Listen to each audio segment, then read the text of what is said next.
خلاص يا جدعان الترند خلص وكله جرب دجاج بندق وقال عليه جامد، فهو قدامي هو الفرع فاضي. تعال نشوف بقى هو جامد فعلا زي ما بيقولوا ولا لا.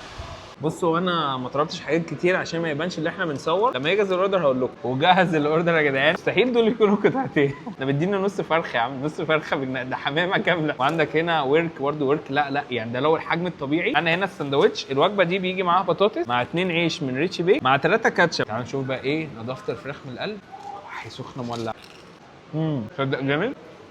يعني الفرخه نفسها نضيفه وملحمه. التتبيله بتاعتها بتاعت السبايسي مش هقول لك انها اجمد سبايسي، بس هي على هادي وفي نفس الوقت طعمها حلو. البريدنج جامد، لونها ذهبي قوي. تعال نجرب بقى البطاطس. بطاطس بملح بس.